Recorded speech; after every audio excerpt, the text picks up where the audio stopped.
ভাবুন, আমাদের পৃথিবীতে এমন একটি স্থান আছে যেখানে একসময় অ্যামাজনের মতো উঁচু উঁচু গাছপালা আর বহু প্রজাতির প্রাণীরা থাকত, কিন্তু এখন সেই জায়গাটি হঠাৎ করেই বিশাল বরফে ঢেকে গেছে আর সেখানে 5 কিলোমিটার গভীর বরফের স্তর জমেছে, যেখানে না কোনো প্রাণীরা বাঁচতে পারে না কোনো মানুষ।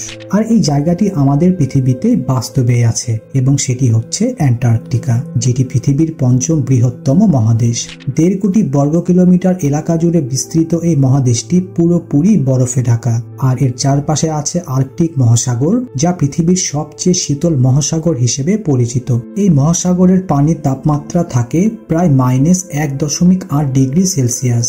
তবে পৃথিবীর এই জায়গাটি সবসময় এমন ছিল না। বলা হয়ে থাকে একটা সময় অ্যান্টার্কটিকা ছিল ঘন জঙ্গলে পরিপূর্ণ, যেখানে বিচিত্র ও হিংস্র প্রাণীরা বসবাস করত, যা একটি গবেষণাতেও প্রমাণিত হয়েছে।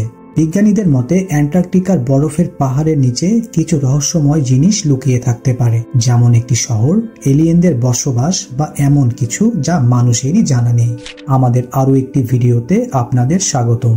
1820 সালের জানুয়ারিতে ইউরোপীয় এক্সপ্লোরারদের ক্যাপ্টেন ফ্যাবিয়ান ভন বেলিংশাউসেন প্রথমবার অ্যান্টার্কটিকাকে আবিষ্কার করে, আর তাদের ঐতিহাসিক ম্যাপিং অভিযানের সময়েই বরফে ঢাকা এই রহস্যময় মহাদেশ প্রথমবারের মতো পৃথিবীর সামনে আসে। এই মহাদেশ আবিষ্কারের আগে বিজ্ঞানীরা মনে করত যে পৃথিবীর দক্ষিণ মেরুতে একটি লস্ট কন্টিনেন্ট আছে, যা আমাদের পৃথিবীর ইকুয়েটরকে ভারসাম্য রাখতে সাহায্য করে। তা ইতিহাসে অ্যান্টার্কটিকাকে খুঁজে পাওয়ার জন্য অনেকেই তাদের জীবন বাজি রেখেছিল, কিন্তু কেউই এর আগে এটিকে আবিষ্কার করতে পারেনি। 1820 সালে আবিষ্কারের পর অ্যান্টার্কটিকাতে পা রাখা একদম সহজ ছিল না, কারণ এখানকার তাপমাত্রা -90 ডিগ্রি সেলসিয়াস থাকে, যা মাত্র কয়েক মুহূর্তের মধ্যেই একজন মানুষকে বরফে রূপান্তরিত করতে পারে। এরপর সময় চলে যায়। তারপর 1821 সালে আমেরিকান এক্সপ্লোরার জন ডেভিস প্রথমবারের মতো অ্যান্টার্কটিকায় পা রাখে। তারপর পুরো 100 বছর ধরে বিভিন্ন দেশের বিজ্ঞানী ও গবেষকরা এখানে গবেষণা চালিয়ে যায় এবং অ্যান্টার্কটিকার মানচিত্রকে বিশ্ব মানচিত্রে অন্তর্ভুক্ত করা হয়। তবে তারপর যা ঘটেছিল তা শুধু বিজ্ঞানীদেরই না, পুরো বিশ্বকেই চমকে দিয়েছিল। 1970 সালে প্রথমবারের মতো অ্যান্টার্কটিকার লুকানো রহস্য সবার সামনে বেরিয়ে আসে। যখন অ্যান্টার্কটিকা রাডার প্রযুক্তি ব্যবহার করা হয়, তখন বিজ্ঞানীরা জানতে পারে যে এই বরফের পাহাড়গুলোর 3 কিলোমিটার গভীরে 400টিরও বেশি ফ্রোজেন লেক আছে, যা হাজার হাজার বছর ধরে বরফের নিচেই লুকানো ছিল।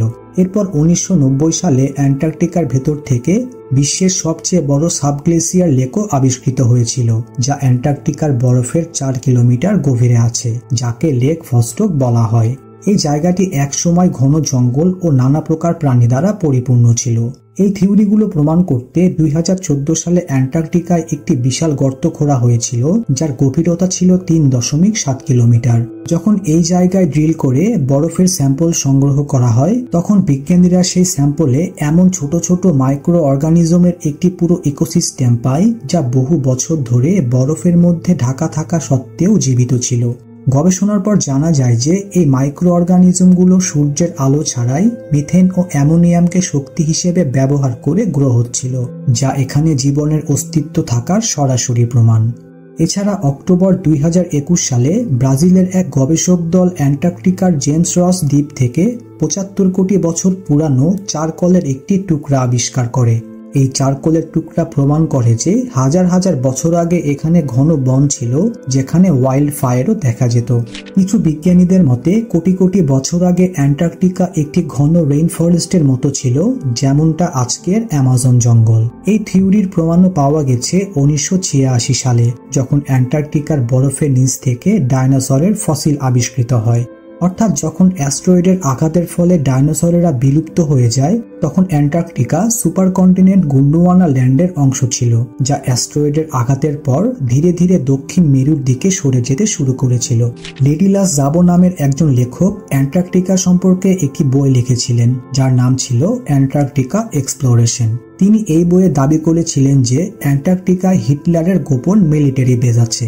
যখন আমেরিকা তাদের রিসার্চার অ্যাডমিরাল বায়েটকে অ্যান্টার্কটিকার গভীরে লুকানো সেই গোপন বেজগুলো খুঁজে বের করতে পাঠায়, তখন সে দক্ষিণ মেরুতে একটি অদ্ভুত জিনিস দেখতে পায়, যার উপর বিশ্বাস করাও অসম্ভব ছিল।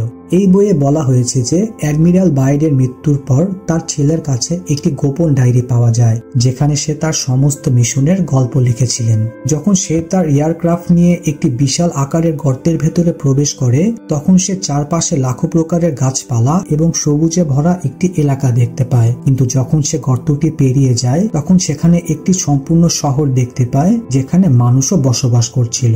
সেই ডায়েরিতে এটিও লেখা ছিল যে এই সবকিছু দেখার পর সে সঙ্গে সঙ্গে সেখান থেকে চলে যায়। তবে এই ডায়েরিতে যা লেখা ছিল তা সত্যি ছিল নাকি শুধুমাত্র একটি মিথ্যা কাহিনী ছিল, এই বিষয়ে আজও পর্যন্ত কেউই কিছু জানে না।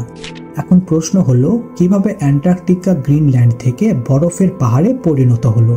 আসলে 66 মিলিয়ন বছর আগে পৃথিবী থেকে যখন ডায়নোসর নিঃশেষ হয়ে গিয়েছিল, তখন গোন্ডওয়ানা ল্যান্ড, যা একটি সুপার কন্টিনেন্ট ছিল, সেটি ভেঙে ছোট ছোট টুকরোতে বিভক্ত হতে শুরু করে। এরপর আলাদা আলাদা কন্টিনেন্ট নিজেদের নিজস্ব অবস্থানে চলে আসে, আর অন্যদিকে অ্যান্টার্কটিকা এই সুপার কন্টিনেন্ট থেকে আলাদা হয়ে ধীরে ধীরে দক্ষিণ মেরুতে চলে যায়, যেখানে তাপমাত্রা প্রায় -50 ডিগ্রি সেলসিয়াস থাকে।